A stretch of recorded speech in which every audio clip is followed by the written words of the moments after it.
सियाराम। नीलांबुज श्यामल कोमलांगम सीता समारोपित वाम भागम पाणौ महासायक चारु चापं नमामि रामं रघुवंशनाथम।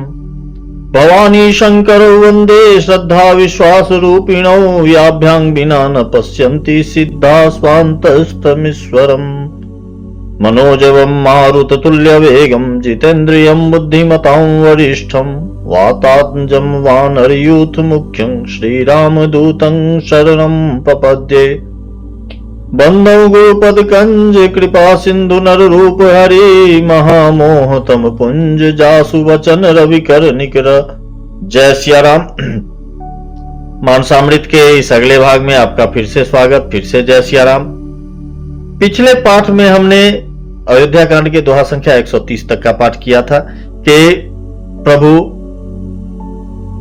महर्षि वाल्मीकि के आश्रम में पधारे हैं, वे दर्शन कर रहे हैं और प्रभु मुनि के आशीष ले रहे हैं। यहां पर प्रभु श्री राम मुनि से कहते हैं कि हे मुनि, आपके पावन चरणों का दर्शन करके मेरे सारे सुकृत्यों का फल मुझे प्राप्त हो गया।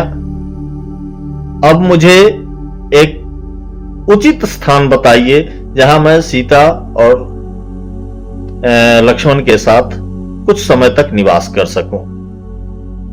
प्रभु की ये वाणी सुनकर मुनि हंसकर कहते हैं कि हे राम, तुम धन्य हो, आप धन्य हैं, आप रघुकुल के धर्म ध्वजा स्वरूप हैं।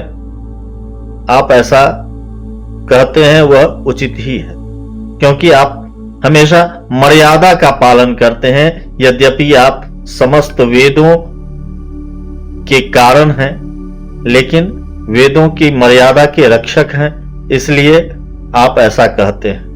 आप तो कह रहे हैं, आप मुझसे पूछ रहे हैं कि मैं कहां रहूं, और मैं यह पूछने में संकोच कर रहा हूं कि जहां पर आप नहीं है वह स्थान मुझे बता दीजिए, तो मैं आपको बताऊं कि आप कहां रहे। इस प्रकार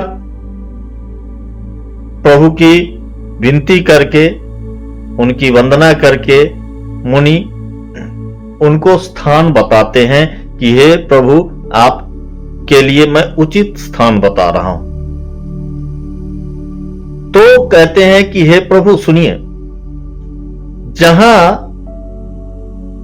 आपका, जिनके नेत्र आप कान आपकी कथा रूपी सुंदर नदियों से कभी तृप्त नहीं होते, जिन्होंने अपने नेत्रों को आपके दर्शन के लिए चातक बना रखा है, हे रघुनाथ जी, आप लक्ष्मण जी और सीता जी सहित वहां निवास कीजिए। जो आपके यश रूपी निर्मल सरोवर में अपने हंस को, अपने जिह्वा को हंसनी बनाए हुए हैं, उनके मन मंदिर में आप बसिए। जिनकी नासिका आपके पवित्र और सुगंधित पुष्पादि सुंदर प्रसाद को नित्य आदर के साथ ग्रहण करती है, सूंघती है, जो आपको ही समर्पित करके भोजन वस्त्रादि ग्रहण करते हैं, जो देवता गुरु और ब्राह्मणों को देखकर बड़ी नम्रता के साथ प्रेम सहित सिर झुकाते हैं, और जिनके हाथ नित्य आपकी पूजा करते हैं, उनके हृदय में आप बसिए, जिन्हें आपकी ही गति है, आपका ही भरोसा है, दूसरा किसी का नहीं। जिनके चरण आपके तीर्थों में चलकर जाते हैं, आप उनके मन में निवास कीजिए। जो आपके महामंत्र, नाम रूपी महामंत्र का जाप करते हैं और आपकी परिकर सहित पूजा करते हैं, जो तर्पण हवन यज्ञ दान आदि करते हैं, जो आपसे भी बढ़कर गुरु को मानते हैं, उनकी सेवा करते हैं, उनके मन मंदिर में सीता जी सहित आप विराजमान होइए, लक्ष्मण जी सहित आप बसिए। जिनके काम क्रोध मद लोभ अहंकार आदि कुछ भी नहीं है, राग द्वेष कपट कुछ भी नहीं, आप उनके हृदय में निवास कीजिए। जो सबके प्रिय और सबका हित चाहने वाले हैं, करने वाले हैं, जिनके लिए दुख सुख प्रशंसा निंदा सब समान है, जो हमेशा सत्य और प्रिय वचन बोलते हैं, जागते सोते आपकी ही शरण में जो हैं, आप उनके मन में निवास कीजिए।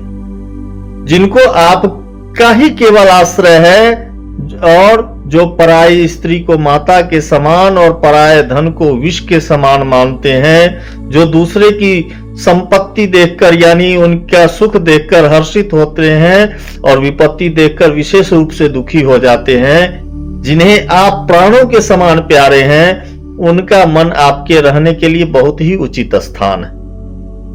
जिनके स्वामी, सखा, पिता, माता, गुरु सब कुछ आप ही हैं, उनके मन मंदिर में सीता जी सहित आप दोनों भाई निवास कीजिए। इस प्रकार मुनि प्रभु को उनके रहने का स्थान बता रहे हैं। यहां तक का पाठ हमने किया था, दोहा संख्या 130 तक का।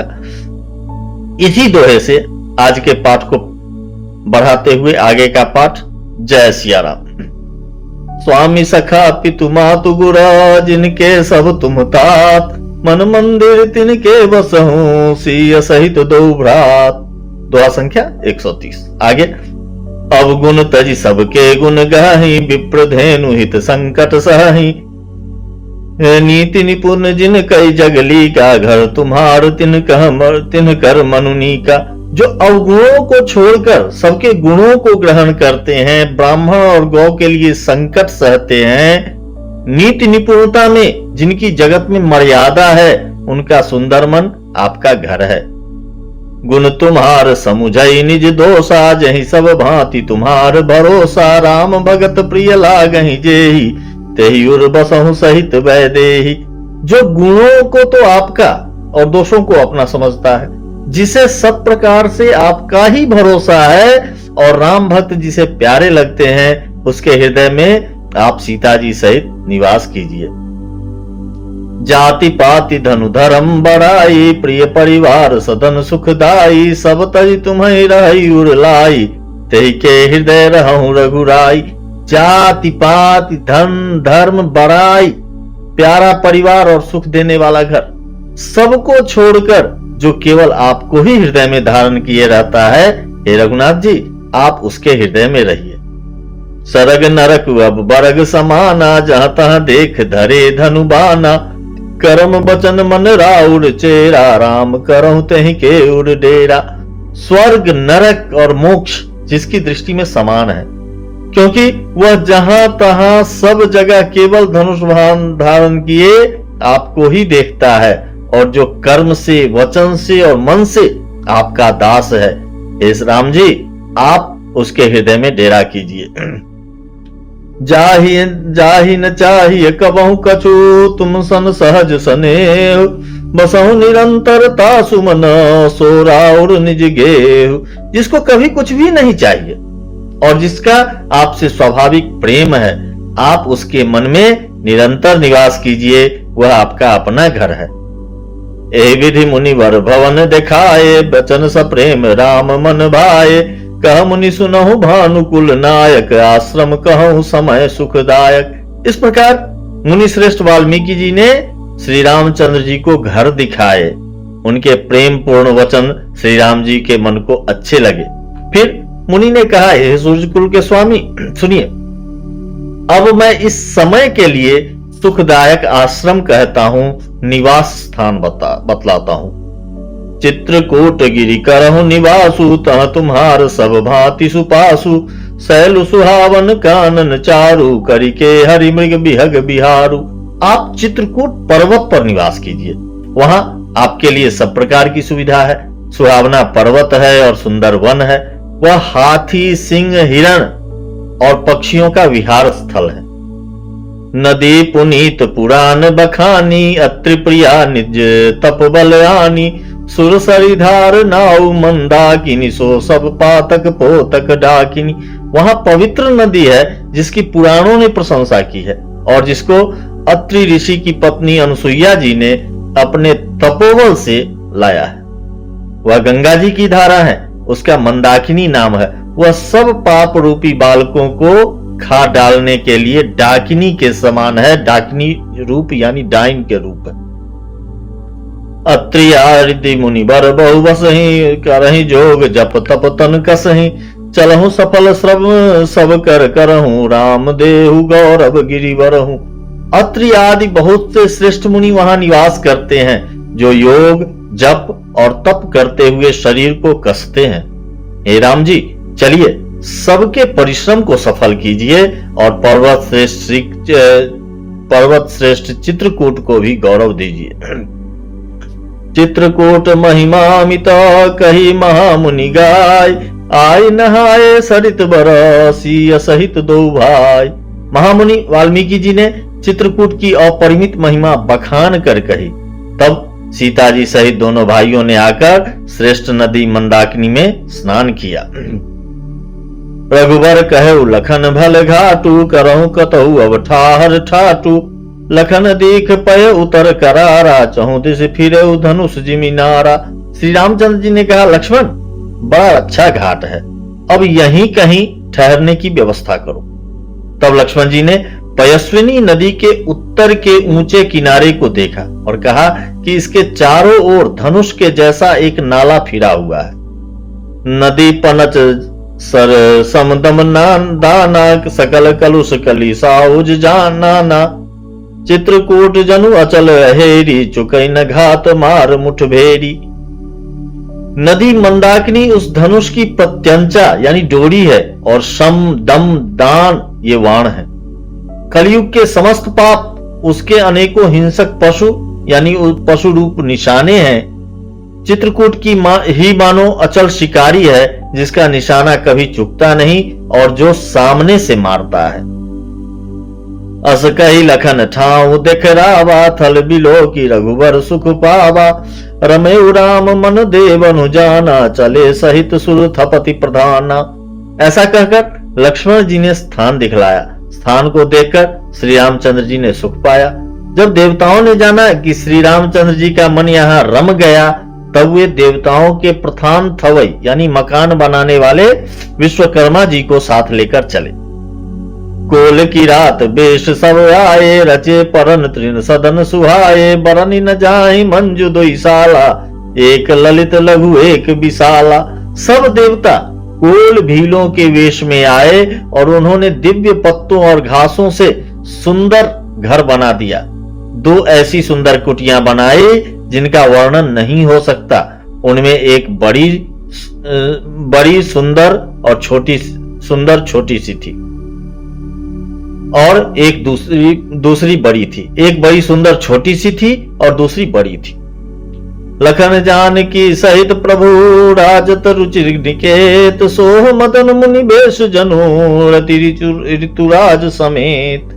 लक्ष्मण जी और जानकी जी सहित प्रभु श्री रामचंद्र जी सुंदर घास पत्तों के घर में शोभायमान है, मानो कामदेव मुनि का वेश धारण करके पत्नी रति और वसंत ऋतु के साथ सुशोभित हो। मास पारायण 17वां विश्राम। आगे अमर नाग किन्नर दिशिपाला, चित्रकूट आए तेहि काला, राम प्रणाम किन्न सब काहू, मुदित देव लहि लोचन लाहू। उस समय देवता नाग किन्नर और दिक्पाल चित्रकूट में आए और श्री रामचंद्र जी ने सब किसी को प्रणाम किया। देवता नेत्रों का लाभ पाकर आनंदित हुए। बरसी सुमन कह देव समाजू, नाथ सनाथ भये हम आजू, करी विनती दुख दुसह सुनाए, हर्षित निज निज सदन सिधाए। फूलों की वर्षा करके देव समाज ने कहा, हे नाथ, आज आपका दर्शन पाकर हम सनाथ हो गए। फिर विनती करके उन्होंने अपने दुसह दुख सुनाए और दुखों के नाश का आश्वासन पाकर हर्षित होकर अपने अपने स्थानों को चले गए।